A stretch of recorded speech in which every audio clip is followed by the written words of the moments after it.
पहाड़ी पर चढ़ने लगा। ये तो थोड़ी देर चलकर महल के नीचे जा पहुंचा और महल की सुंदरता देखने लगा। आपका अधर महल तैयार हो रहा है, उसमें पेशराज और बड़ी लोग लगे हुए हैं। 41 सब सामान एकत्रित हो जाने पर महल बनना शुरू होगा। पर बैठो बीरबल की हम लोगों की तरफ पर बादशाह हर्षित हुआ। उसकी दासी पीछे से बांध देकर थमा रही है।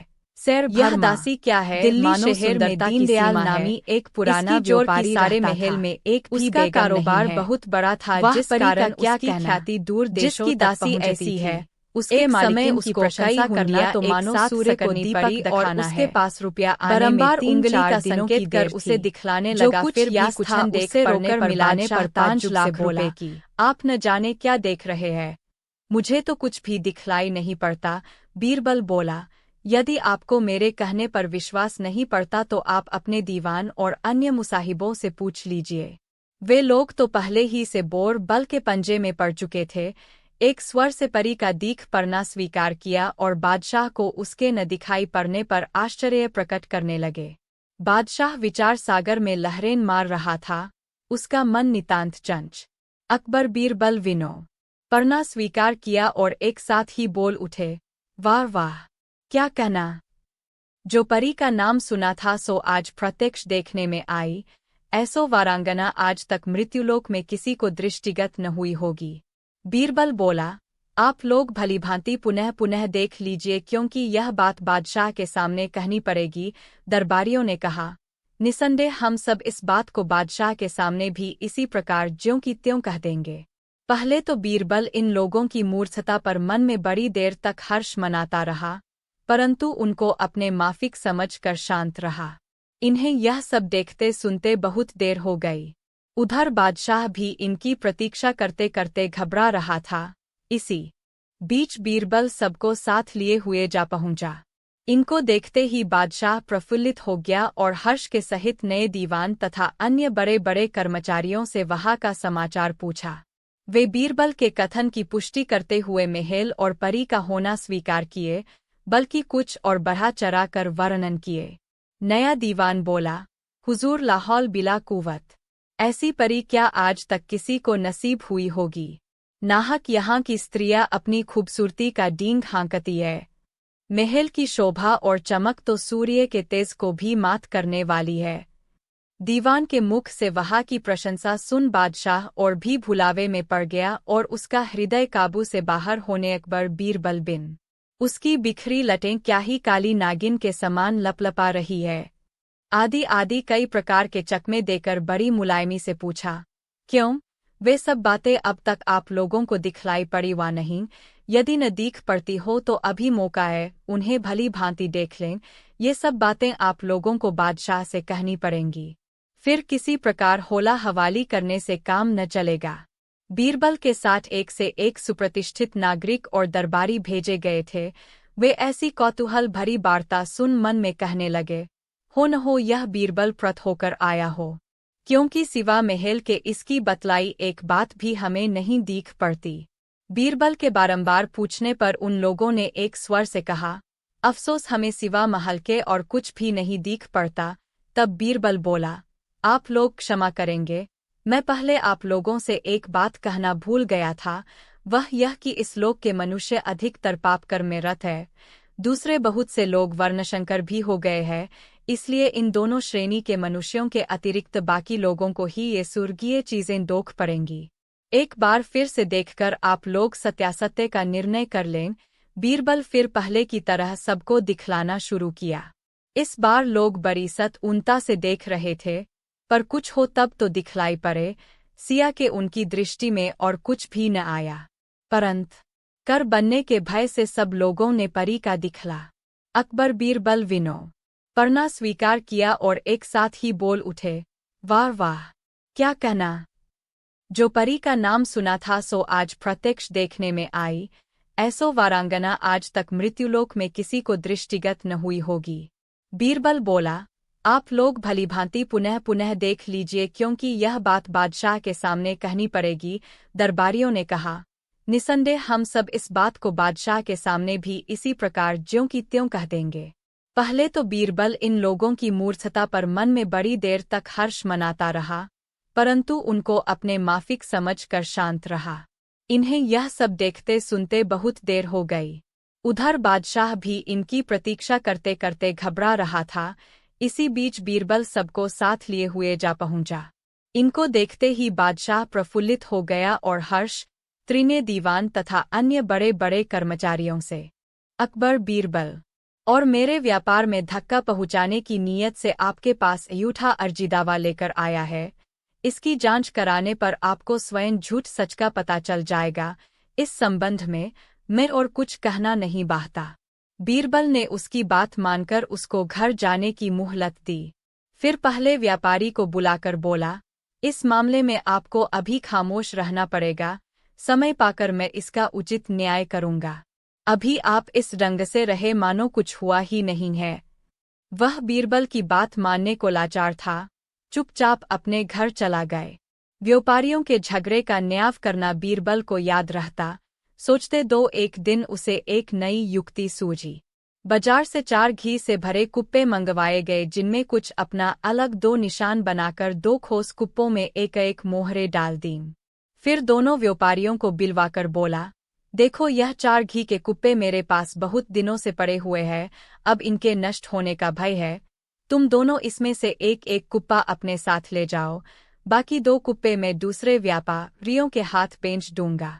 कुप्पों को बाजार में उचित दाम पर बेचकर जो मिले उसमें से अपना नफा निकाल शेष मूल्य मेरे हवाले करना। बादी तो कुछ इतराज न किया, परंतु दूसरा व्यापारी यानी प्रतिवादी बोला, दीवान जी, इतने शोरे घो के लिए 4 व्यापारियों का क्या काम है, आप एक ही को चारों सुपुर्द कर दें। वह बेचकर सबक अकबर बीरबल विनोद मूल्य एकमुश्त अदा कर देगा। बीरबल ने जवाब दिया, नहीं, ऐसा नहीं हो सकता। हमारे लिए सभी समान है और हमें सबका ध्यान है। तुम एक एक कुप्पे अपने साथ ले जाओ, बाकी मैं दूसरों के हवाले करूंगा। बीरबल उन दोनों को दोनों गुप्त निशान वाले कुप्पे देकर विदा किया।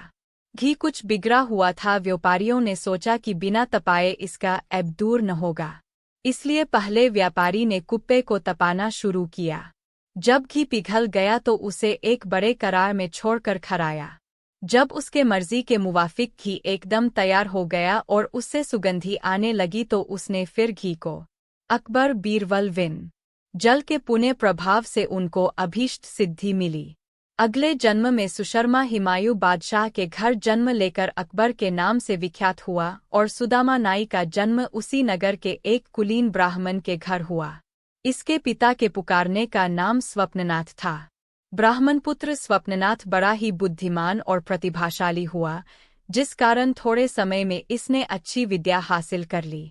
विद्या और बुद्धि के प्रभाव से बादशाह ने इसको दीवान पदार नियुक्त किया और उसका नाम बदलकर बीरबल रखा। घी का व्यवसाय दिल्ली नगर व्यापारों का केंद्र था, इसलिए वहाँ बहुतेरे व्यापारी बसते थे। घी के 2 व्यापारियों में कुछ अनबन हो गई, इसलिए उनमें का एक व्यापारी बादशाह के पास पहुंचकर बोला, पृथ्वीनाथ, अमुक व्यापारी मुझसे 1000 रुपया कर्ज लेकर अब देने से हीला हवाली करता है। उसकी नियतन रुपए देने की नहीं है। बादशाह न्याय के लिए उसका अर्जीदावा बीरबल के पास भेज दिया। बीरबल उसे पढ़कर दूसरे व्यापारी को तलब किया। जब वह आया तो पहले व्यापारी का अभिशाप पढ़कर सुनाया। तब वह व्यापारी बोला, हुजूर को मालूम हो कि हम दोनों एक ही चीज के व्यापारी हैं। इससे व्यापारिक प्रतिद्वंदिता के कारण वह मुझसे बुरा मानता। अकबर बीरबल विनो चरवन को देकर बीरबल बोला, इसे बेचकर चौथे दिन सबके साथ मूल्य लेकर हाजिर होना। इस प्रकार यत्र तत्र कुप्पों को बेचने और धन संग्रह करने में चारों व्यापारी जा लगे। जब रुपया जमा करने की निश्चित तिथि आई तो वे सब बिक्री के रुपए लेकर बीरबल के पास आए। बीरबल ने 3 व्यापारियों का द्रव्य सहेज लिया। जब चौथे को प्रतिवादी की बारी आई तो उसका द्रव्य सहेजते हुए बोला, तुम्हारे कुप्पे में अन्य व्यापारियों से अधिक घी था, यानी 3 में तो 1 मन था, परंतु तुम्हारे कुप्पे में 1.25 मन था। बीरबल की यह बात सुनकर प्रतिवादी घबरा गया और बोला, हुजूर क्या कह रहे हैं, मेरे कुप्पे में भी 1 ही मन था। गरमाते और तौलते समय उस जगह मेरे घर के और प्राणी भी मौजूद थे। आपको विश्वास न हो तो उनको बिलवाकर जांच कर लें। घी की बजन सबके सामने की गई थी। बीरबल अपने एक सेवक के कान में कुछ समझाकर बोला, तू उसके लड़के से जाकर कहो कि तुम्हारा बाप कुप्पे से निकली अशरफी को तुरंत मांग रहा है, तू उसे अभी लेकर मेरे साथ चल। वह कर्मचारी जाकर व्यापारी के लड़के से बोला, तेरा पिता बादशाह की सभा में बैठा है, घी के कुप्पे से निकली अशरफी लेकर तुझे बुलाया है। लड़का साथ हो लिया। अपने पुत्र को एकाएक दरबार में उपस्थित देख व्यापारी चिंताग्रस्त हुआ, परंतु विवश था। बीरबल के सामने उससे कुछ कह भी नहीं सकता था। बीरबल ने लड़के 535 अकबर बीरबल विनो मूल्य एक मुश्त अदा कर देगा। बीरबल ने जवाब दिया, नहीं, ऐसा नहीं हो सकता। हमारे लिए सभी समान है और हमें सबका ध्यान है। तुम एक एक कुप्पे अपने साथ ले जाओ, बाकी मैं दूसरों के हवाले करूंगा। बीरबल उन दोनों को दोनों गुप्त निशान वाले कुप्पे देकर विदा किया। घी कुछ बिगड़ा हुआ था। व्यापारियों ने सोचा कि बिना तपाए इसका ऐब दूर न होगा, इसलिए पहले व्यापारी ने कुप्पे को तपाना शुरू किया। जब घी पिघल गया तो उसे एक बड़े करार में छोड़कर खराया। जब उसके मर्जी के मुवाफिक घी एकदम तैयार हो गया और उससे सुगंधी आने लगी तो उसने फिर घी को उसी कुप्पे में भरना प्रारंभ किया। जब घी पेनी में पहुंचा तो किसी चीज के खरकने की आवाज सुनाई पड़ी। उसे बाहर निकाल कर देखा तो वह अकबरी मुहर थी। व्यापारी मन में सोचने लगा, यह मुहर बीरबल की है, भूल से इसमें आ पड़ी है। उसकी वस्तु उसी को देना मुनासिब है। व्यापारी मुहर को लेकर बीरबल के पास पहुंचा और उसकी मुहर उसे देकर अपने घर लौट आया। बीरबल मुहर पाकर सोचने लगा, यह व्यापारी सच्चा है। दूसरे व्यापारी के कुप्पे से भी उसी प्रकार मुहर निकली, परंतु उस लालची को सोना देखकर लोभ समा गया। उसे अपने जेठे पुत्र को देकर बोला, इसको यत्न से अपने पास रख दो, जरूरत पड़ने पर मुझे लौटा देना। इधर जो 2 कुप्पे बिना असरफी के थे, दूसरे 2 व्यापारियों 6 अकबर बीरबल बी और मेरे व्यापार में धक्का पहुंचाने की नीयत से आपके पास यूठा अर्जी दावा लेकर आया है। इसकी जांच कराने पर आपको स्वयं झूठ सच का पता चल जाएगा। इस संबंध में मैं और कुछ कहना नहीं बाहता। बीरबल ने उसकी बात मानकर उसको घर जाने की मुहलत दी। फिर पहले व्यापारी को बुलाकर बोला, इस मामले में आपको अभी खामोश रहना पड़ेगा, समय पाकर मैं इसका उचित न्याय करूंगा। अभी आप इस ढंग से रहे मानो कुछ हुआ ही नहीं है। वह बीरबल की बात मानने को लाचार था, चुपचाप अपने घर चला गया। व्यापारियों के झगड़े का न्याय करना बीरबल को याद रहता। सोचते 2 एक दिन उसे एक नई युक्ति सूझी। बाजार से 4 घी से भरे कुप्पे मंगवाए गए, जिनमें कुछ अपना अलग 2 निशान बनाकर 2 ठोस कुप्पों में एक एक मोहरे डाल दी। फिर दोनों व्यापारियों को बिलवाकर बोला, देखो यह 4 घी के कुप्पे मेरे पास बहुत दिनों से पड़े हुए हैं, अब इनके नष्ट होने का भय है। तुम दोनों इसमें से एक एक कुप्पा अपने साथ ले जाओ, बाकी 2 कुप्पे मैं दूसरे व्यापारियों के हाथ बेच दूंगा। कुप्पों को बाजार में उचित दाम पर बेचकर जो मिले उसमें से अपना नफा निकाल शेष मूल्य मेरे हवाले करना। बादी तो कुछ इतराज न किया, परंतु दूसरा व्यापारी यानी प्रतिवादी बोला, दीवान जी, इतने शोरे घो के लिए 4 व्यापारियों का क्या काम है, आप एक ही को चारों सुपुर्द कर दें, वह बेचकर सबका अकबर बीरबल विनो मूल्य एक मुश्त अदा कर देगा। बीरबल ने जवाब दिया, नहीं, ऐसा नहीं हो सकता। हमारे लिए सभी समान है और हमें सबका ध्यान है।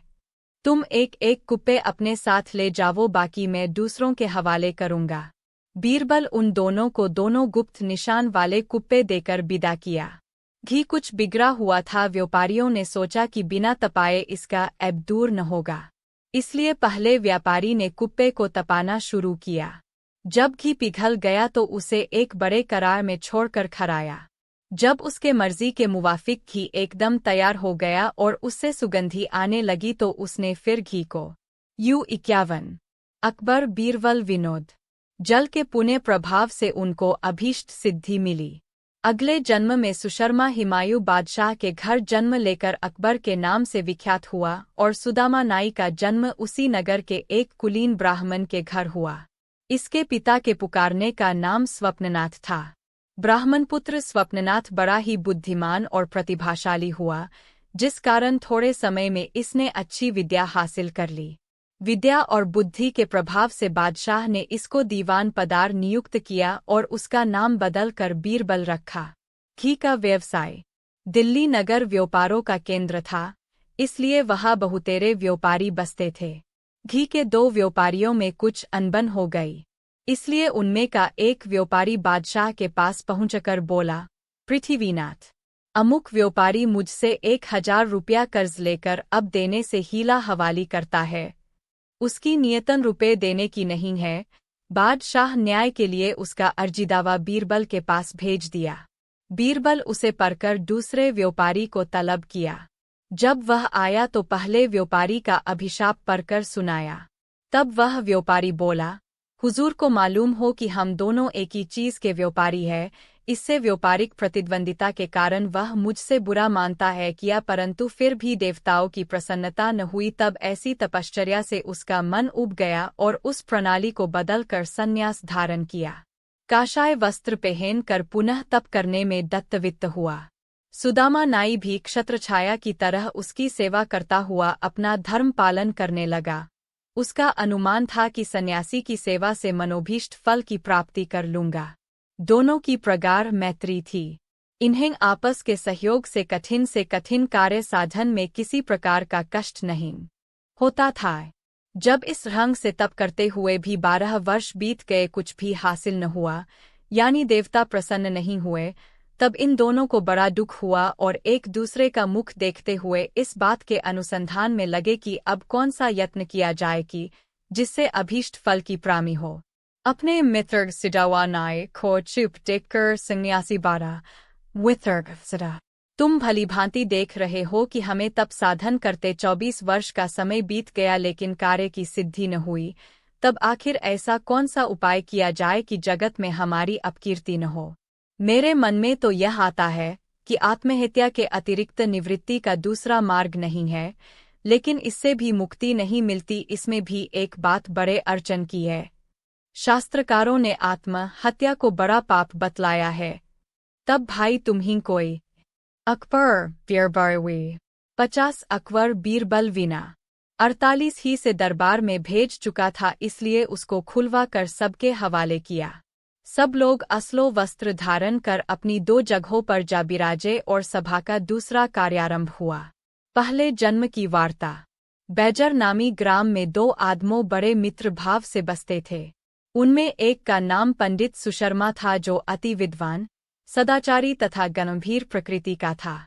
दूसरे मित्र का नाम सुदामा था। यह जाति का नाई था, परंतु विचार में बड़ा ही न्यायी था। इनका आपस में ऐसा संगठन था कि बिना एक से पूछे दूसरा कोई नया कार्यारंभ नहीं करना था। एक दिन अकस्मात सुशर्मा के जी में यह बात आई, हमें कोई ऐसा कर्म करना चाहिए जिससे भविष्य में राज्य ऐश्वर्य का सुख मिले। इस विचार से प्रेरित होकर उसने सुदामा नामी अपने मित्र से इसकी चर्चा की। सुदामा नाई ने कहा, मित्र, मेरा धर्म भी यही कहता है कि आपको तपश्चर्या करने की अनुमति हूँ और तपश्चर्या के समय आपका सहयोग कर मैं भी अपना अगला जन्म संवारूं।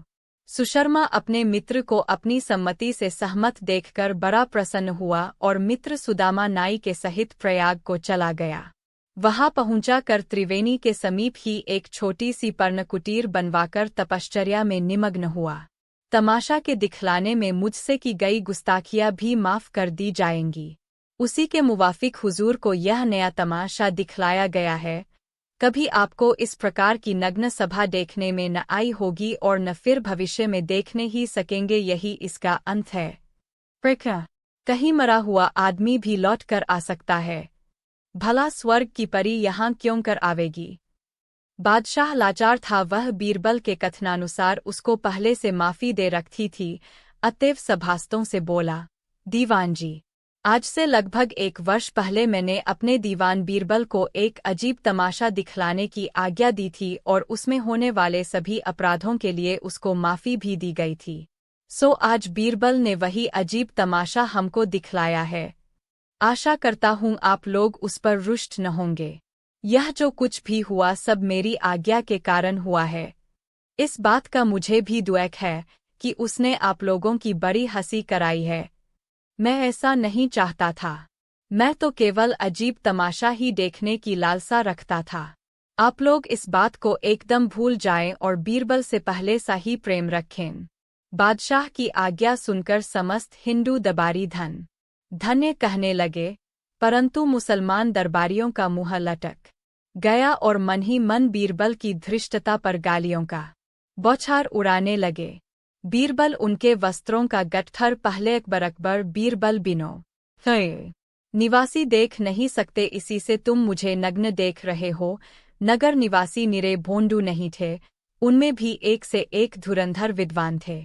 आपस में बोले, हो न हो यह सब बीरबल के ही बहकावे में आ गए हों।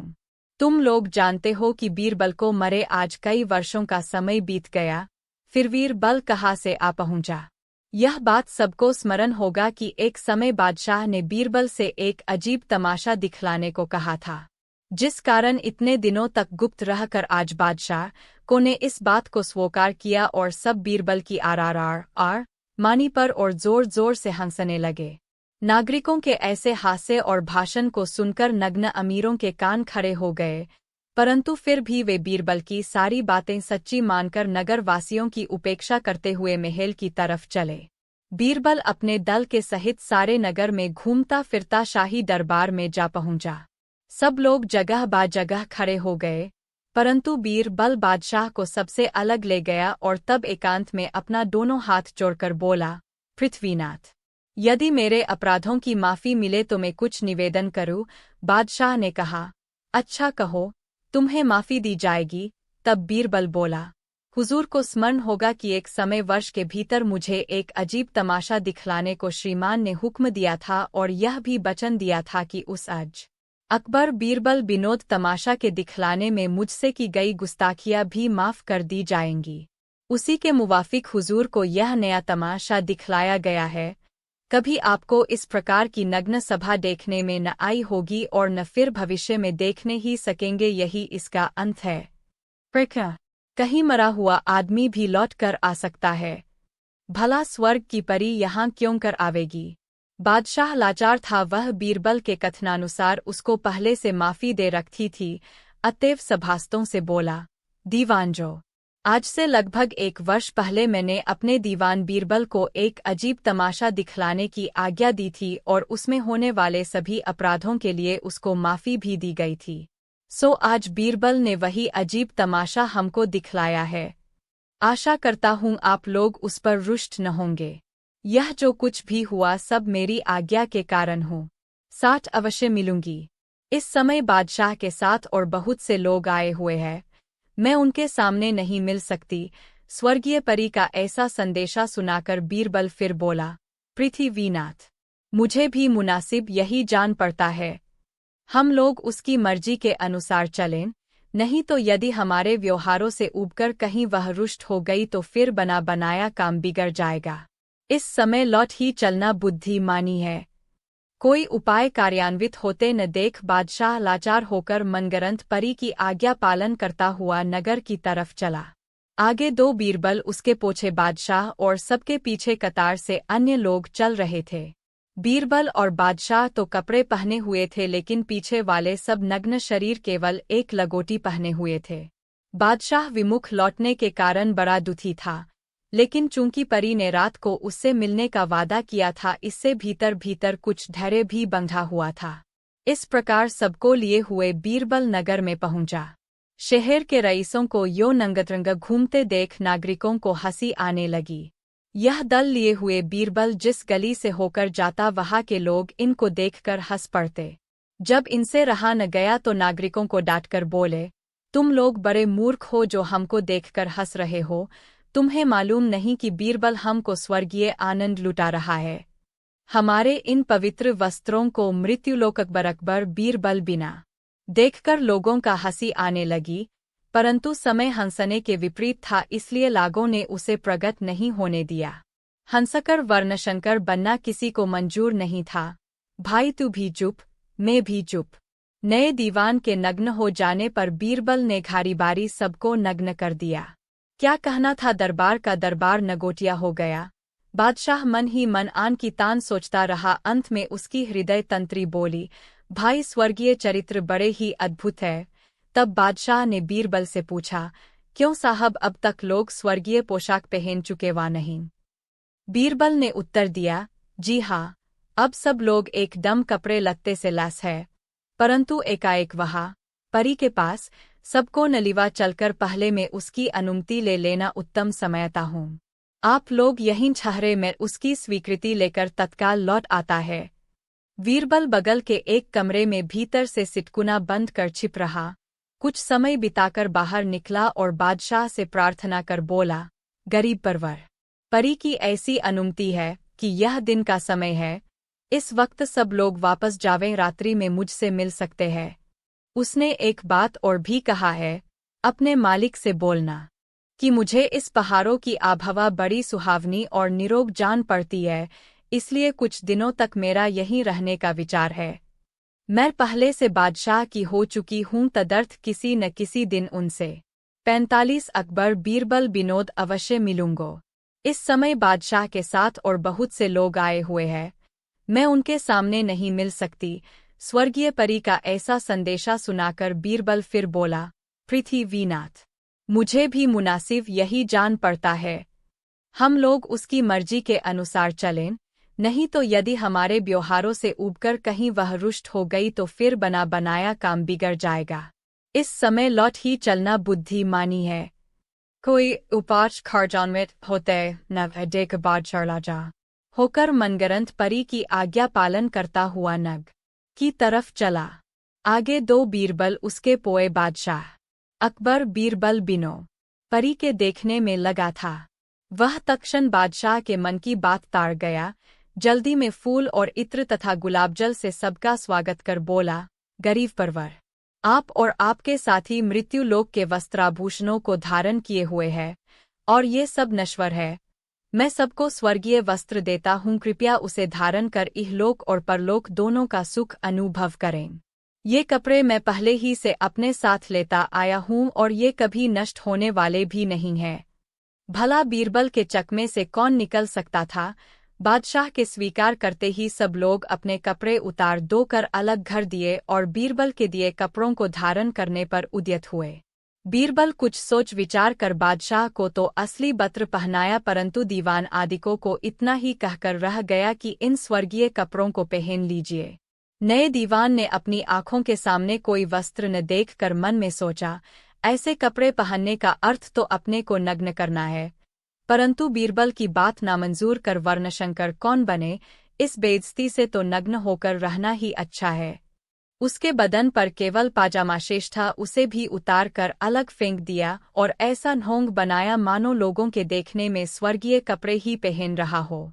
फिर कपड़े पहने हुओं के समान पहनकर अपनी जगह पर नंग दरंग जा बैठा। उसके बदन पर यदि एक लगोट न रह गया होता तो गुप्तेंद्रिया भी प्रगट दिखलाई पड़ने लगती। दीवान का ऐसा भेक अकबर बीरबल के कान में पहुंची। वह अपने पड़ोस के एक बरी को बुलाकर बोला, तुम एक चारपाई अपने मस्तक पर रखकर बादशाह के पास जाओ और कहो कि आधी दूर धूप आधी दूर छाया में होकर आपके पास आया हूँ, अतएव मुझे पारितोषिक मिलनी चाहिए। बरी बीरबल को पहचानता था, इसलिए उसकी बात मान कर चारपाई सिर पर लेकर बादशाह के पास जा पहुंचा और 1000 का पुरस्कार पाने का उजुरदार हुआ। बादशाह इस बात को बरी के समझ से बाहर की समझ कर बोला, सच सच बतलाना होगा कि तुम्हें यह सलाह किसने दी है? री बोला, पृथ्वीनाथ, एक ब्राह्मण कुछ दिनों से हमारे ग्राम में आ बसा है, उसे लोग बीरबल के नाम से पुकारते हैं, उसी की सम्मति से मैंने यह कार्य किया है। बादशाह किसान से बीरबल का नाम सुनकर बड़ा प्रसन्न हुआ और उसको 1000 रुपये देकर विदा किया। उसके साथ अपना 2 कर्मचारी बीरबल को लाने के लिए परवाने के साथ भेजा। इतने यत्न के पश्चात बीरबल फिर बादशाह के हाथ लगा। अधर मैं एक दिन दरबार के काम काजों से निश्चिंत होक बादशाह बीरबल के साथ कदपे मार रहा था। गपशप का मानी मनोरंजन के है। उसी दिन उसको एक अधर महलाधी दूर धूप आधी दूर छाया। एक दिन का हाल है कि बादशाह बीरबल पर खफा होकर उसको अपने नगर से बाहर निकाल दिया। बीरबल हर हालत में खुश रहने वाला था। वह नगर से बाहर किसी ग्राम में जा बसा। इस प्रकार बास करते दो कई महीने व्यतीत हो गए। न बादशाह ने उसे बुलवाया और न वह स्वयं आया। समय समय पर बादशाह बीरबल को याद कर बड़ी चिंता करता, परंतु उसका कहीं पता ठिकाना न मिलने के कारण लाचार था। जब किसी प्रकार बीरबल का पता न चला तो ढूंढने के लिए बहुतेरे कर्मचारियों को गांवों में भेजा, फिर भी बीरबल का अनुसंधान न हो सका। तब बादशाह उसको ढूंढने की एक नई तरकीब निकाली। नगर दो में लिहोरा फिरवा दिया कि जो शख्स आधी दूर धूप और आधी दूर छाया में होकर मेरे पास आवेगा उसे 1000 रुपये पारितोषिक दिए जाएंगे। बहुतों ने पारितोषिक पाने की चेष्टा की, परंतु किसी के दिमाग में आधी दूर धूप आधी दूर छाया में होकर आने की युक्ति न सूझी। यह बात क्रमशः फैलते फैलते अकबर बीरबल विनोद 56 को जून तक न रेंगी। इसकी घृष्टता देखकर बीरबल एकदम खेला गया और एक सिपाही को तुरंत आज्ञा दी, इस ह्यूठे को अभी 100 कोड़े लगावो। सिपाही कोड़ा लेकर मारने को उद्यत हुआ। इस बोत्र व्यापारी का लड़का फिर बोल उठा, वाह पिताजी, अभी उस दिन तो आप स्वयं कह रहे थे कि इस महाजन का मुझे 500 का ऋण चुकाना है, परंतु चिंता की कोई बात नहीं है, इस समय रुपए मेरे पास मौजूद है, किसी दिन चुका दूंगा। तब आप उन रुपयों को इसे क्यों नहीं दे देते? लड़के को सभ्यता देखकर बाप ने हार मान ली और बीरबल के सामने उन रुपयों को चुका देना स्वीकार किया। किसी ने सत्य कहा है, मार के आगे भूत भागता है, न 100 कोड़े की नौबत आती न रुपया बरामद होता। बीरबल ने तत्क्षण मुद्दई के रुपयों को दिलवा दिया और प्रतिवादी मुद्दालेह को सजा देकर रुपया मारने के अपराध में जेल भेज दिया। मुद्दई अपना धन पाकर बड़ा हर्षित हुआ और बीरबल के न्याय की भूरी भूरी प्रशंसा करने लगा। फिर बीरबल अन्य व्यापारियों को चिताकर बोला, यहाँ पर आप लोग अधिकतर व्यापारी ही उपस्थित है, सबको उचित है कि ईमानदारी का सौदा करें। बेईमानी करने के पहले तो भला मालूम होता है, परंतु उसका परिणाम बुरा निकलता है। यह लड़का अभी तक बड़ा ईमानदार है, यदि इसको बुरों की सुहबत न होगी और थाप का असर न आएगा तो आगे चलकर इसका व्यापार से पूछा, क्या तुम मुहर लेकर आए हो? जी हाँ, कहता हुआ लड़का पिता के सामने ही मुहर को बीरबल के हवाले किया। बीरबल ने कहा, वान, क्या खूब, यह तो एक ही मुहर है और तुम्हारा पिता बतलाता था कि उस घी के कुप्पे से इसी तरह की 4 मुहरें निकली है। लड़का बाप की तरफ देखकर बोला, पिताजी, 4 मोहरें कब निकली थीं? आपने तो मुझको यही एक मुहर दिया था। पिता इशारे से पुत्र को दबाते हुए बोला, भला यह तू क्या कहता है? कुप्पे से कब मुहर निकली थी? लड़का बेचारा भला अपने बाप की मंशा क्या जानता था। वह विनम्रतापूर्वक उत्तर दिया, क्यों पिताजी, जब घी का कुप्पा पाया जा रहा था तो उसमें से एक ही अशर्फी निकाली थी न? बाप बोला, लोग अपने ही से हारते हैं। फिर गुस्सा मन में मार कर कहा, तू इतना बड़ा हुआ परंतु अभी तक तो में किसी बात की समझ न आई, भला तू मेरे व्यापार को कैसे कायम रखेगा? इसी तरह बाप बेटों में कुछ देर तक गपरचौथ होती रही। तब बीरबल बोला, यह तुम्हारा घरू चरखा फिर चलता रहेगा, अब साफ 2 बयान करो कि तुम्हें मुद्दई का रुपया देना मंजूर है वा नहीं। बीरबल की बात का मुद्दालेह ने कुछ उत्तर नहीं दिया। तब भीतर से चिरकर वह बोला, तू अब पट्टी पर आकर मुझे धोखा नहीं दे सकता। जब एक मुहर के लिए ईमान छोड़ रहा है तो भला 500 की गहरी कब न दबाना चाहेगा? बीरबल तो इतना कह गया, परंतु व्यापारी अकबर बीरबल विनोद 54 को देकर बीरबल बोला, इसे बेचकर चौथे दिन सबके साथ मूल्य लेकर हाजिर होना। इस प्रकार यत्र तत्र कुप्पों को बेचने और धन संग्रह करने में चारों व्यापारी जा लगे। जब रुपया जमा करने की निश्चित तिथि आई तो वे सब बिक्री के रुपए लेकर बीरबल के पास आए। बीरबल ने 3 व्यापारियों का द्रव्य सहेज लिया। जब चौथे को प्रतिवादी की बारी आई तो उसका द्रव्य सहेजते हुए बोला, तुम्हारे कुप्पे में अन्य व्यापारियों से अधिक घी था, यानी 3 में तो 1 मन था, परंतु तुम्हारे कुप्पे में 1.25 मन था।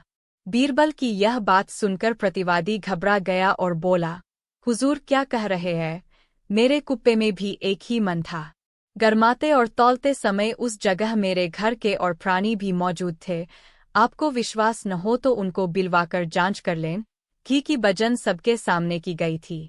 बीरबल अपने एक सेवक के कान में कुछ समझाकर बोला, तू उसके लड़के से जाकर कहो कि तुम्हारा बाप कुप्पे से निकली अशरफी को तुरंत मांग रहा है। तू उसे अभी लेकर मेरे साथ चल। वह कर्मचारी जाकर व्यापारी के लड़के से बोला, तेरा पिता बादशाह की सभा में बैठा है, घी के कुप्पे से निकली अशरफी लेकर तुझे बुलाया है। लड़का साथ हो लिया।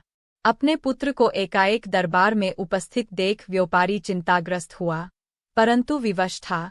बीरबल के सामने उससे कुछ कह भी नहीं सकता था। बीरबल ने लड़के अकबर बीरबल विनोद से पूछा, क्या तुम मुहर लेकर आए हो? जी हाँ, कहता हुआ लड़का पिता के सामने ही मुहर को बीरबल के हवाले किया। बीरबल ने कहा, वान, क्या खूब, यह तो एक ही मुहर है और तुम्हारा पिता बतलाता था कि उस घी के कुप्पे से इसी तरह की 4 मुहरें निकली है। लड़का बाप की तरफ देखकर बोला, पिताजी, 4 मोहरें कब निकली थीं? आपने तो मुझको यही एक मुहर दिया था ना। पिता इशारे से पुत्र को दबाते हुए बोला, भला यह तू क्या कहता है? कुप्पे से कब मुहर निकली थी? लड़का बेचारा भला अपने बाप की मंशा क्या जानता था। वह विनम्रतापूर्वक उत्तर दिया, क्यों पिताजी, जब घी का कुप्पा पाया जा रहा था तो उसमें से एक ही अशरफी निकाली थी न। बाप बोला, लोग अपने ही से हारते हैं। फिर गुस्सा मन में मार कर कहा, तू इतना बड़ा हुआ परंत 68 मूल्य एक मुश्त अदा कर देगा। बीरबल ने जवाब दिया, नहीं, ऐसा नहीं हो सकता।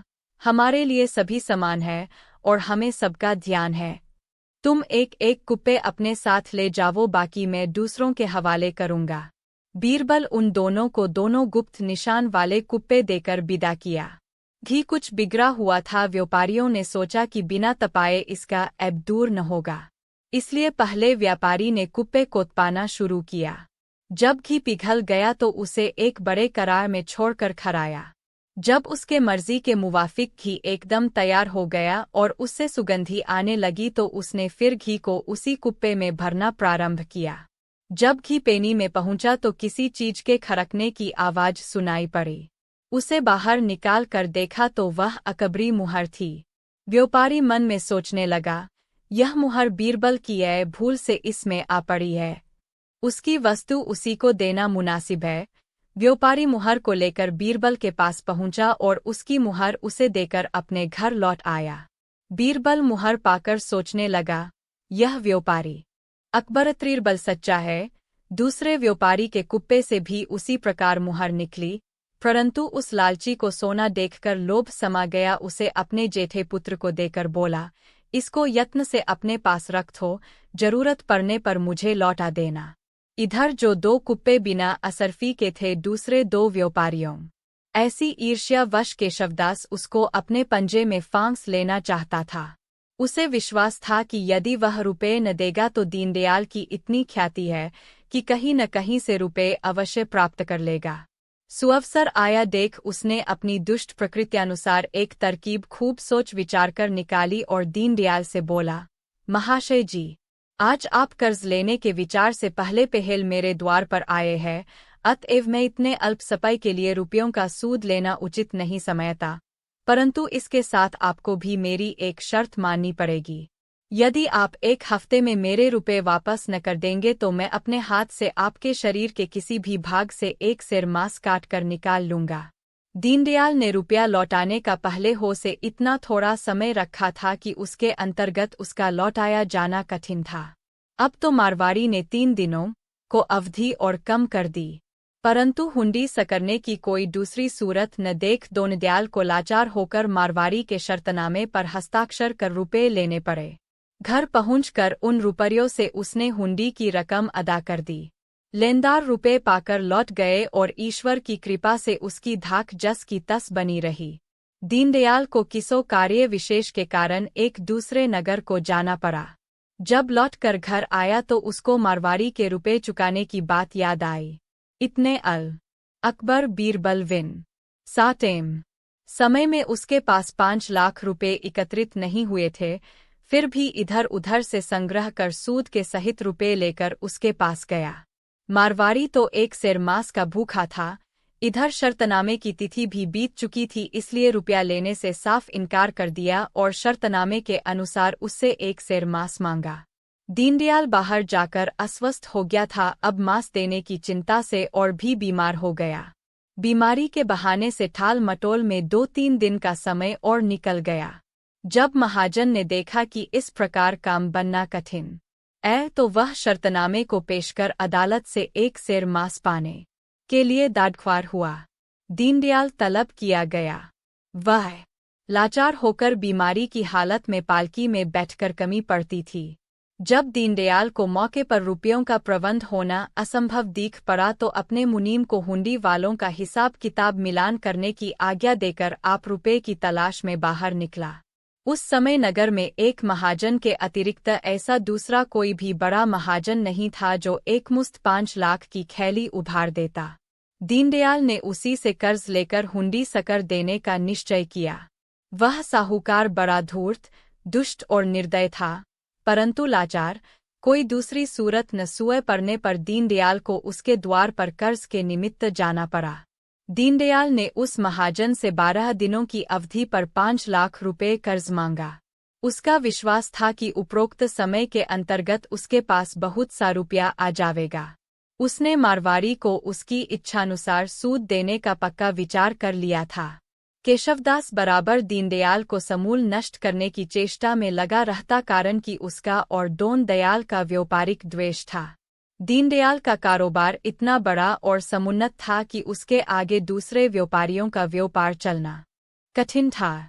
दीनदयाल निःसंतान था, अतएव अगले ढाह के कारण मारवाड़ी इस घात में लगा हुआ था कि यदि किसी प्रकार दीनदयाल मारा जाए तो फिर उसका कारोबार भली भांति अकबर बीरबल विनो 60 आपकी मर्जी के मुवाफिक अधर महल में काम लगवा दिया है। इस समय उसमें बहुतेरे पेशराज और मिस्त्री काम कर रहे हैं। आप चलकर मुआयना कर लें। बादशाह महल देखने की इच्छा से बीरबल के साथ हो लिया। जब बीरबल दीवान खाने के पास पहुंचा तो उसका किवाड़ खोलवा दिया। तोते बाहर निकलकर आकाश में उठते हुए चोलने लगे, ईंटा लाओ, चूना लावो, किवाड़ लाओ, चौखट तैयार करो, दीवार चुनो। इस प्रकार आकाश में तोतों ने खूब शोरगुल मचाया। तब बादशाह ने बीरबल से पूछा, क्यों बीरबल, ये तोते क्या कह रहे हैं? बीरबल अदब के साथ उत्तर दिया, हुजूर आपका अधर महल तैयार हो रहा है, उसमें पेशराज और बड़ी लोग लगे हुए हैं। सब सामान एकत्रित हो जाने पर महल बनना शुरू होगा। बीरबल की इस बुद्धिमानी पर बादशाह हर्षित हुआ और उसको बहुत सा धन देकर विदा किए। सैर भरमा दिल्ली शहर में दीनदयाल नामी एक पुराना व्यापारी रहता था। उसका कारोबार बहुत बड़ा था, जिस कारण उसकी ख्याति दूर देशों तक पहुंचती थी। एक समय उसको कई हुंडियां एक साथ सकरनी पड़ी और उसके पास रुपया आने में 3-4 दिनों की देर थी।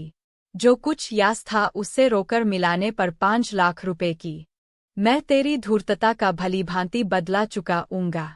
गर्जे इसी प्रकार दोनों के दरमियान देर तक तू मैं हुई, फल कुछ न निकला। लाचार होकर विचाराय चित्रकार बीरबल की शरण में गया। अपना सारा समाचार कहकर बीरबल को 5 चित्रों को दिखलाया। सब बातों को देख सुनकर बीरबल ताड़ गया कि उस रईस ने इस विचारे को ठगा है। उसको स्वरूप बदलने की विद्या हासिल है, जिस कारण इसे सहल में हो ठग लेता है।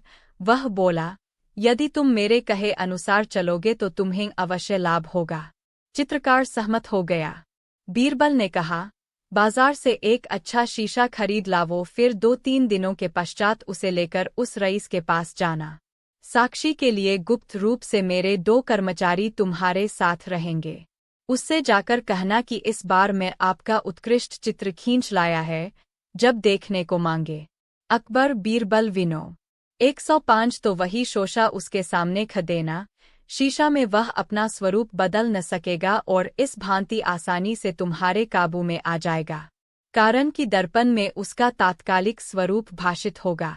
कई दिनों का अंतर देकर चित्रकार बाजार से एक हलब्बा शीशा खरीद लाया, फिर गुप्तचरों के साथ रईस के घर गया और उससे मिलकर बोला, महाशय जी, इस बार मैं बहुत होशियारी से आपका चित्र बना लाया हूँ। आशा है कि मेरे इस कठिन परिश्रम से आप खुश होंगे। ऐसी चोखाई की बातें दर्पण रईस के सामने रख दिया। धनाढ्य बोला, वाह क्या खूब! यह मुझे आईना क्यों दिखला रहा है? वह चित्र 118 अकबर बीरबल विन बारंबार दोष निकालते देखकर बीरबल ने देवता को पहचान लिया था। उसी समय से लोगों की आंखें खुल गई और ऐसी जनश्रुति चल पड़ी, खुदा को अक्ल से पहचान करो। शीशे में छाया चित्र। दिल्ली शहर में एक सनातनी धनवान रहा करता था। उसके कुकृत्यों से अक्सर लोगों को बड़ी तकलीफ होती थी, परंतु वह धनारे किसी की एक न सुनता। वह हमेशा गुप्त रूप से मनमानी किया करता था, परंतु ऊपर से बादशाह के भय से भलामानस बना रहता। एक दिन उसे एक नई शरारत सुई। एक चित्रकार को बिलवाकर उसे अपना चित्र बनाने की आज्ञा दी। उससे पहले ही ऐसी शर्त तय करा ली कि अगर चित्र बनाने में बार भर भी अंतर पड़ेगा तो पुरस्कार नहीं दिया जाए। दोनों की आपस में लिखा पढ़ी हो गई। वह घर जाकर बड़ी सावधानी से चित्र बनाने लगा। चित्र बनकर तैयार हो गया तो उसे लेकर धनवान के पास पहुंचा। जब उसके आने का समाचार नौकरों ने दिया तो वह अपनी सूरत बदलकर उसके सामने आया। उसे देख विचारा चितेरा दंग हो गया। उसके मुख से कोई स्पष्ट उत्तर नहीं निकलत था। लाचार दूसरा चित्र फिर से बना लाने की प्रतिज्ञा कर घर लौट गया। नए स्वरूप का जब दूसरा चित्र बनाकर ले गया तो फिर 102 अकबर बीरबल विनोद। साफ दो बतलाइए, मैं यथाशक्य उसके निवारण का प्रयत्न करूँगा। बालक के ऐसे विनम्र वचनों से चित्रकार की जीवन आशा पुनः जागृत हुई और अपना दुखद समाचार कहकर सुनाया। लड़का बोला, आप इस थोड़ी सी बात के लिए इतना अधीर क्यों हो रहे हैं? धैर्य धारण कीजिए, मैं उसका तद्रूप चित्र बना दूंगा और फिर उसे ऐब दिखलाने का अवसर न मिलेगा। केवल थोड़ा और परिश्रम कर मुझसे उसका साक्षात्कार करा दें। चित्रकार लड़के को साथ लेकर उस रईस के पास गया। बीरबल उस रईस को फांसने के लिए रास्ते में ही एक तरकीब सोच चुका था। वह बाजार से एक शीशा खरीदकर अपने साथ लेता गया। चित्रकार को देखकर उक्त रईस ने पूछा, क्या दूसरा चित्र तैयार हो गया? बीरबल ने उत्तर दिया, हाँ तैयार करके लाया है। चित्रकार आगे बढ़कर रईस को अपना दर्पण दिखलाया। दर्पण में रईस को अपना स्वरूप ठीक ठीक दिख पड़ा। फिर उसे आनाकानी करने की कोई दूसरी तरकीब नहीं सूझी। लाचार होकर कौल के अनुसार 15,000 रुपये देने पड़े। चित्रकार बीरबल की ऐसी युक्ति से बड़ा संतुष्ट हुआ। वह रुपया लेकर घर लौट गया, परंतु बीरबल रईस का चरण पकड़कर बोला, भगवान, मैं आपको अब नहीं छोड़ूंगा क्योंकि आप मुझे मनुष्य के रूप में देवता जान पड़ते हैं। बीरबल की हाहधर्मी से विवश होकर देवता ने प्रत्यक्ष होकर दर्शन दिया और उसको बुद्धि बढ़ने का आशीर्वाद दिया। फिर बीरबल को संतुष्ट कर देवता अंतर्ध्यान हो गए। चित्र में अकबर बीरबल विन के पास गया। वह चित्र को लेकर अपने चेहरे से भलीभांति मिलान किया। उसमें एक स्थान पर ऐब रह गया था। साहूकार ने चित्रकार को उसे दिखलाया। वह विवश होकर दूसरा चित्र बना लाने का वचन देकर खाली हाथ लौट गया और फिर से चित्र बनाना प्रारंभ किया। इस बार पहले से भी अधिक तत्परता से चित्र तैयार किया। उसका विश्वास था कि इस मर्तबा साहूकार को चित्र पसंद आ जाएगा। दूसरे दिन फिर चित्र को लेकर साहूकार के पास पहुंचा और पुरस्कार का दावो हुआ। भलेमानस ने चित्र का फिर से मिलान किया, फिर भी उसके गोड़ में ऐब रह गया था। इसी प्रकार सेठ और कई बार चित्रकार को मूर्ख बनाकर लौटा चुका था। मनुष्य अपनी कामयाबी के लिए बार दो परिश्रम करता है, जब करते दो थक जाता है तो उसकी हिम्मत छूट जाती है और फिर उसके किए वह काम नहीं होता। इसी प्रकार वह चित्रकार भी अपनी नाकामयाबी से हताश हो गया और अपनी अपकीर्ति जन समुदाय में बढ़ने के भय से गंगा में डूब मरने का संकल्प किया। जिस समय गंगा तट पर पहुंचकर वह आत्मविसर्जन का उपाय सोच रहा था, उसी समय हरेच्छा से बीरबल नामी एक ब्राह्मण का दीन लड़का भी वहां उपस्थित था। लड़का चित्रकार के मनोगत भावों को ताड़ गया और उसे ल्हास देने के विचार से पूछा, महाशय जी, आप इतना चिंताग्रस्त क्यों दिखाई पड़ते हैं? जान पड़ता है चिंता रूपी सापिन ने आपको डस लिया है। कृपा कर मुझसे अपने दुख का कारण 100 अकबर बीरबल विनो वातें भली भांति स्मरण कर। अकबर बीरबल रहता था। एक दिन बादशाह गुस्से में था। बीरबल उसके मनोगत भावों को ताड़ न सका और बातों दो में उसको हंसी उड़ाने लगा। बादशाह को उसकी हंसी से मार्मिक वेदना हो रही थी। वह बोला, बीरबल तुम्हारा मिजाज बहुत बढ़ गया है, इसलिए बराबर बेअदबी किया करते हो, अब तुम्हें ऐसा मौका नहीं दिया जाएगा। भविष्य में यदि फिर कोई ऐसा कामक रोगे तो स्मरण रहे कठिन दंड के भागी होगे। बीरबल ने अपनी बात रखने के लिए फिर कोई हंसी की बात निकाली, परंतु बादशाह ने उसे बीच में ही बुद्ध होकर दबा दिया। अब बीरबल को बादशाह का क्रुद्ध होना प्रकट हो गया और वह चुप्पी साध गया। बादशाह बीरबल की बेअदबी से चिढ़ गया था, जिस कारण आंखें लाल दो कर बोला, अब तुम फिर मेरे दरबार में कभी न आना, अभी दरबार से बाहर निकल जाओ। बीरबल उत्तर देना उचित न समझकर चुपके से वहां से सटक सीताराम हो गया। यह सोचकर मन में लालच किया कि यह तो बादशाहों की गति ही है, जब काल आएगा तो झक मारेंगे और बुलावेंगे। ऐसी दो बहुतेरी कल्पनाएं करता हुआ घर पहुंचा और अपने घर वालों को सावधान कर महीनों गुम रहा। न उसकी बुलाहट हुई न फिर गया ही। इधर बादशाह ने एक दूसरा नया दीवान नियुक्त कर लिया। जब बीरबल को बादशाह का रुख बदलते न दिखलाई पड़ा तो वह चुपचाप वायु परिवर्तन करने के लिए नगर से बाहर किसी दूसरे शहर को चला गया। उसका जाना किसी को 106। अकबर बीरबल विनोद। तब बीरबल के गुप्तचर बोले, आपको बादशाह के पास चलना पड़ेगा। आपने इससे 6 बार चित्र बनवाया और रुपया एक भी नहीं दिया, अब तुम्हारी ठगी नहीं चलने की। रईस आंख दिखलाता हुआ उत्तर दिया, वाह, अच्छे आए। तुम मुझे दरबार में ले जाने वाले कौन होते हो? तब गुप्तचरों ने अपना असली लिबास खोलकर दिखलाया।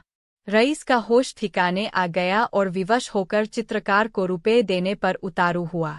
मामला बढ़ चुका था, इसलिए सिपाहियों ने उसे ऐसा न करने दिया और पकड़कर बीरबल के पास ले गए। बीरबल तो उसके ठगी का हाल पहले ही सुन चुका था। जब वह आया तो उससे बहुतेरा प्रश्न उसी संबंध का किया, परंतु वह उन प्रश्नों का एक भी उचित उत्तर न सका। बीरबल ने उसे 10 मिनट में सोचकर उत्तर देने की आज्ञा दी, फिर भी कुछ न बोला। बोलता कहा से कहीं बालू पर भीत उठाई जा सकती है। बीरबल ने सिपाहियों को कोड़े लगाने की आज्ञा दी। वे पास ही में उपस्थित थे। हुक्म पाते ही कोड़ा लेकर आगे आए। कोड़ा देखते ही रईस का होश ठिकाने आ गया और उसने तुरंत अपना दोष स्वीकार कर लिया। बीरबल उसे कठिन दंड देकर जेल भेज दिया। नया दीवा। यह तो किसी से छिपा नहीं है कि बीरबल अकबर का मुहलगा दीवान था। वह उसको हर प्रकार से मात की अकबर बीरबलवी तो वही शीशा उसके सामने रख देना। शीशा में वह अपना स्वरूप बदल न सकेगा और इस भांति आसानी से तुम्हारे काबू में आ जाएगा, कारण कि दर्पण में उसका तात्कालिक स्वरूप भाषित होगा। कई दिनों का अंतर देकर चित्रकार बाजार से एक हलब्बा शीशा खरीद लाया, फिर गुप्तचरों के साथ रईस के घर गया और उससे मिलकर बोला, महाशय जी, इस बार मैं बहुत होशियारी से आपका चित्र बना लाया है। आशा है कि मेरे इस कठिन परिश्रम से आप खुश होंगे। ऐसी चौखाई की बातें दर्पण रईस के सामने रख दिया। धनाढ्य बोला, वाह क्या खूब! यह मुझे आईना क्यों दिखला रहा है? वह चित्र दिखला जिसकी तूने अभी इतनी प्रशंसा की है। चित्रकार ने उत्तर दिया, महाशय जी, यही आपका तद्रूप चित्र है। तब तो रईस के कान खड़े हो गए और वह अपनी ठगी छिपाने के लिए उससे बोला, तुझे मैंने अपना चित्र बनाने को भला कब कहा था? चित्रकार ने कहा, आप बात क्यों पलटते हैं? आपके आर्डर से मैंने बारी बारी 5 चित्र बनाकर दिखलाया, परंतु हर बार आपने नापसंद कर मुझे कोरा लौटा दिया। अब इस बार इतनी कतरव्योत कर बना लाया तो नकारने पर कटिबद्ध हुए हो। यह नहीं होने का। मेरे आपके बीच जो शर्तें पहले निश्चित हो चुकी हैं, उसे पूरी कीजिए। रईस ने देखा कि यह तो अच्छी बला लेकर आया है, इसे मूर्ख बनाकर ठगना चाहिए। वह एकदम नकर गया। 104। अकबर बीरबल विनोद। उस रईस ने अपना आकार बदलकर उसमें अंतर दिखलाया। इसी प्रकार चित्रकार ने क्रमशः 5 चित्र बनाकर तैयार किया, परंतु उसकी धूर्तता के कारण कोई चित्र ही उसके चेहरे से न मिल सका। अंत में चित्रकार को उसकी ठगी पर संदेह हो गया और वह उससे अपना पुरस्कार मांगा। रईस उसे फटकारता हुआ बोला, तू इतना भी समझदारी नहीं रखता, जब मेरे अनुकूल चित्र ही नहीं बना सकता तो फिर पुरस्कार किस बात का लेगा। नाहक इसी विरते पर अपने को चित्रकार बतलाकर लोगों को ठगता है। सीधे यहाँ से चला जा नहीं तो लिया था। जिस कारण बीरबल संबंधी प्रश्न उपस्थित होने पर वह उसका उचित उत्तर देता। कितने ही लोगों को धोखा हो गया। वे उसे असली बीरबल समझकर बादशाह के पास पहुँचाने आए, परंतु वह रास्ते में ही स्वर्गवासी हो गया। बादशाह उसकी प्रतीक्षा करता रहा। ऐसी और भी कितनी अफवाहें बादशाह के कान तक पहुँचीं, परंतु जब उनकी जांच कराई गई तो सारी बातें अयूठी निकलीं। उसके गुप्तचर सच्ची खबर नहीं देते थे, जिससे कालांतर में उनका भेद खुल गया। बादशाह दूतों के ऐसे विश्वासघात करने पर आग बबूला हो गया और उनको कठिन दंड दिया। खुदा को अक्ल से पहचान करो। बादशाहों की सभा में चित्रकारों के रहने की पुरानी प्रणाली है। अकबर बादशाह के दरबार में भी नियम परंपरा के अनुसार कई चित्रकार विद्यमान थे। उनमें एक सरप्रधान था। वह प्रति चित्र के बनवाई में 5000 पुरस्कार लेता था। एक दिन उस चित्रकार के पास एक बड़ा आदमी आया और बोला, महाशय जी, मुझे भी अपनी चित्र बनवानी है। यदि आप उसे सर्वोत्तम बना सकेंगे तो मैं आपको 15,000 रुपया इनाम दूंगा। चित्रकार सहमत हो गया और दूसरे ही दिन से चित्र बनाना शुरू किया। इस काम के संपादन में उसे कई मास का अरसा लगा। जब चित्र उसकी इच्छानुकूल तैयार हो गया तो उसे लेकर रईस अकबर बीरबलविनों के पास गया। वह चित्र को लेकर अपने चेहरे से भलीभांति मिलान किया। उसमें एक स्थान पर ऐब रह गया था। साहूकार ने चित्रकार को उसे दिखलाया। वह विवश होकर दूसरा चित्र बना लाने का वचन देकर खाली हाथ लौट गया और फिर से चित्र बनाना प्रारंभ किया। इस बार पहले से भी अधिक तत्परता से चित्र तैयार किया। उसका विश्वास था कि इस मर्तबा साहूकार को चित्र पसंद आ जाएगा। दूसरे दिन फिर चित्र को लेकर साहूकार के पास पहुंचा और पुरस्कार का दावो हुआ। भले मानस ने चित्र का फिर से मिलान किया, फिर भी उसके गोर में ऐब रह गया था। इसी प्रकार सेठ और कई बार चित्रकार को मूर्ख बनाकर लौटा चुका था। मनुष्य अपनी कामयाबी के लिए बार दो परिश्रम करता है, जब करते दो थक जाता है तो उसकी हिम्मत छूट जाती है और फिर उसके किए वह काम नहीं होता। इसी प्रकार वह चित्रकार भी अपनी नाकामयाबी से हताश हो गया और अपनी अपकीर्ति जन समुदाय में बढ़ने के भय से गंगा में डूब मरने का संकल्प किया। जिस समय गंगा तट पर पहुंचकर वह आत्मविसर्जन का उपाय सोच रहा था, उसी समय हरेच्छा से बीरबल नामी एक ब्राह्मण का दीन लड़का भी वहां उपस्थित था। लड़का चित्रकार के मनोगत भावों को ताड़ गया और उसे हार्स देने के विचार से पूछा, महाशय जी, आप इतना चिंताग्रस्त क्यों दिखाई पड़ते हैं? जान पड़ता है चिंता रूपी सापिन ने आपको डस लिया है। कृपा कर मुझसे अपने दुख का कारण अकबर बीरबलविना उसका शोक मनाया करता था। बादशाह की उदासी मिटाने के लिए लोगों ने बड़ी बड़ी तरकीबें निकालीं, पर दिल की लगन बुरी होती है। जब उपायों से कार्य सिद्धि न हुई तो करबारियों ने अष्टकौशल कर एक नई युक्ति सोच निकाली और कितने नागरिकों से कानों कान कहलाया कि अभी बीरबल जीवित है। जब इस हैवा से भी बादशाह को संतोष नहीं हुआ तो दूर दूर के शहरों तथा देहातों से बीरबल के जीवित रहने का समाचार आने लगा। लोग कहते थे कि वह लड़ाई से बचकर एक दूसरे शहर में छिप कर बैठा है। एक बार ऐसी घटना घटी कि किसी मनुष्य ने अपने को बीरबल कहकर घोषित किया, परंतु उसका बादशाह से साक्षात न हो सका। वह आते दो बीच मार्ग में स्वर्गवासी हो गया। बादशाह का मंतव्य पूरा नहीं हुआ। जीवन पर्यंत उसे अपने प्रिय मंत्री बीरबल से फिर साक्षात न हो सका। एक गांव सीरी था, उसमें इस घटना के 2-3 वर्ष बाद एक द्विजाति कुलोद्भव ने अपने को बीरबल कहकर घोषित किया और लोगों में इस बात का खूब प्रचार किया कि मैं ही बीरबल हूँ। जब पहानों का युद्ध छिड़ा था तो मैं लड़ाई में आहत होकर एक महात्मा की कृपा से जीता जागता निकल आया। महात्मा ने मेरी बड़ी शुश्रूषा की। जब मैं एकदम चंगा हो गया तो उस साधु से आज्ञा लेकर इस गांव में आ बसा। उस आदमी की सूरत भी बीरबल से बहुत कुछ मिलती जुलती थी। वह बीरबल के जीवनकाल की सारी 18 है मैं इसके नफ़े में कमी करवाता हूँ और केवल 100 मुहरे ही देना चाहता हूँ। बादशाह ने बीरबल को इशारे से मना किया और उदारतापूर्वक बूढ़े जौहरी को हीरे का मूल्य और 200 मुनाफे की मुहरें खजांची से दिलवा कर विदा किया। वृद्ध की प्रसन्नता बासों उछल पड़ी और मनोमन बीरबल को कोटिशः धन्यवाद देता हुआ अपने घर चला गया। शाम को दरबार से अवकाश पाकर जब बीरबल घर पहुंचा तो जौहरी बूढ़े चाचा को प्रस्तुत पाया। बूढ़ा बीरबल को देखकर प्रसन्नता से